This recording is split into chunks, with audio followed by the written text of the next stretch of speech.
Parallel lines. 9th B को continue करेंगे। Question number 5, त्रिभुज ABC में कोण B, त्रिभुज ABC बड़े वाला त्रिभुज, इसमें जो कोण B है वो कितना डिग्री है? 90 डिग्री, क्योंकि समकोण दिया हुआ है। इसके बाद लिखा है कि जो M से AB पर ML एक लंब खींचा, M से AB पर, AB यानी कि इस वाली लाइन पर ML एक लंब खींचा हुआ है, यानी कि ये वाला एंगल जो है 90 डिग्री का है। फिर आगे कहा गया है कि MN जो है भुजा BC पर लंब है, MN यानी कि ये जो भुजा है ये BC पर लंब है। ठीक है, दिखाइए कि आकृति LMNB एक आयत है, LMNB यानी कि ये जो आयत बना हुआ है। ठीक है, इस क्वेश्चन को फिर से समझेंगे ध्यान से। ABC एक त्रिभुज है, एंगल B है 90 डिग्री, M भुजा AC पर लंब है, M जो है वो भुजा AC पर, सॉरी M जो है वो AC का मध्य बिंदु है और M से AB पर एक लंब खींचा गया है, और MN जो है वो भुजा BC पर लंब है। ठीक है, एक लंब यहाँ से डाला गया है। तो कह रहे हैं कि दिखाइए कि LMNB जो है, यानी कि ये वाली जो लाइन, ये वाला जो एक छोटा सा रेक्टेंगल है वो एक आयत है। ठीक है, ये हमें प्रूफ करना है कि आयत है। बच्चों, आयत दिखाने के लिए क्या क्या इंपॉर्टेंट होता है शो करना? सबसे पहली चीज़ कि आमने सामने वाली जो भुजाएं हैं वो बराबर हों और समांतर भी हों। दूसरी चीज़ क्या है? और सिमिलरली ये वाला पेयर भी बराबर भी हो और समांतर भी हो। और क्या होना चाहिए? हर एक एंगल जो है वो 90 डिग्री का होना चाहिए। ठीक है, अब सबसे पहले जो हमें दिया हुआ है क्वेश्चन में वो हमने लिखा, एंगल बी दिया हुआ है 90 डिग्री, और ऐसे ही एम से ए बी पर लंब डाला है और एम से बी सी पर भी लंब डाला हुआ है। तो यहाँ पर हम लिखेंगे जो एम एल है, एम एल वो लंब है ए बी पर। तो लंब के लिए आपको थियोरेटिकली लिखने की ज़रूरत नहीं है, ये साइन होता है लंब शो करने के लिए। यानी कि 90 डिग्री का अगर कहीं एंगल बताना है तो आप ऐसे 90 डिग्री ना लिख करके आप सिंपली ऐसे साइन भी लगा सकते हैं।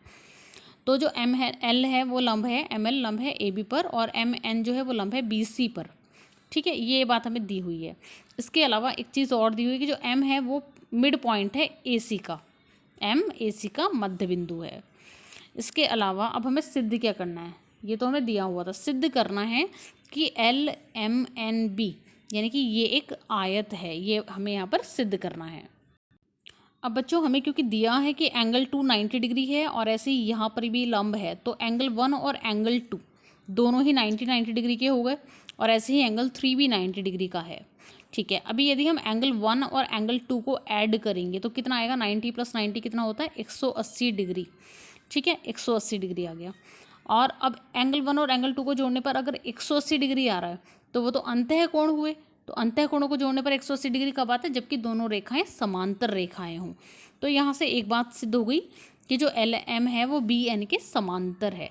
सिमिलरली दूसरी चीज़ हम क्या दिखाएंगे? दूसरी चीज़ दिखाएंगे कि जो एंगल 2 है वो 90 डिग्री है ऑलरेडी, और एंगल 3 जो है, क्योंकि एम एन जो है वो बी सी पर लंब है। ठीक है, तो ये भी 90 डिग्री है। अगर ये 90 है और ये भी 90 है तो दोनों एंगल्स को जोड़ने पर फिर से क्या आएगा? 180 डिग्री। और दोनों एंगल्स कैसे हैं? इस तरह से बने हुए अंतः कोण है। अगर ऐसे अंतः कोण बने तो ये दोनों लाइंस भी आपस में क्या होंगी? समांतर। तो इसीलिए ये वाली लाइन और ये लाइन, दोनों लाइंस कैसी होगी? समांतर हो गई। तो हमने प्रूफ कर दिया कि बी एन समांतर एल एम के यहाँ पर। और दूसरी चीज़ जो है बी एल हमने दिखाया एम एन के, और एल बी मीन्स ये वाली लाइन हमने एम एन के समांतर दिखाई जो यहाँ पर लिखा हुआ है।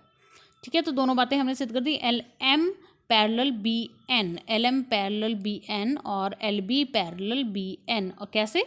इनके अंतः कोणों का योगफल दिखा करके। यानी कि एक बार हमने इन दोनों को 180 दिखा दिया जोड़ के, दोनों ऑलरेडी 90 हैं तो ऑब्वियसली 180 आएगा। तो अगर 180 आया तो दोनों समांतर रेखाएं हैं। उसके बाद दूसरे स्टेप में हमने क्या दिखाया? इन दोनों को जोड़ा, तो इन दोनों को जोड़ने के बाद भी 180 आया, क्योंकि दोनों 90 डिग्री के हैं। और अगर ऐसा हो रहा है तो इट मीन्स ये दोनों लाइंस भी कैसी हैं? Parallel lines. तो हमने प्रूफ कर दिया कि ये वाला जोड़ा भी समांतर है और ये वाला जोड़ा भी समांतर है। अब हम देखेंगे इसका नेक्स्ट पॉइंट। तो हमें दिखाने होते हैं कि चारों एंगल्स जो हैं वो 90 डिग्री के हैं। अब यहाँ पर हमारे पास एंगल 1, एंगल 2 और एंगल 3 तीनों 90 डिग्री के हैं, बट एंगल 4 हमें नहीं पता अभी। तो एंगल 4 भी निकालेंगे, फाइंड आउट करेंगे। तो अब क्योंकि ये चतुर्भुज है तो चतुर्भुज के चारों कोणों को जोड़ेंगे तो 180 डिग्री आएगा। तो ये भी 90 है, ये भी 90 है, ये भी 90, तो बचा हुआ एंगल कितने डिग्री का हुआ? वो भी कितने डिग्री का हुआ? 90 डिग्री का हुआ। यहाँ पर देखिए, ठीक है, इस तरीके से लिखेंगे एंगल 1 + 2 + 3 + 4 = 360 डिग्री। चतुर्भुज के चारों कोणों का योग 360 डिग्री होता है। सबकी वैल्यू रखी तो एंगल 4 निकल के आया 360 - 270 यानी कि 90 डिग्री। तो इससे सिद्ध हुआ कि जो LMNB है वो एक आयत है।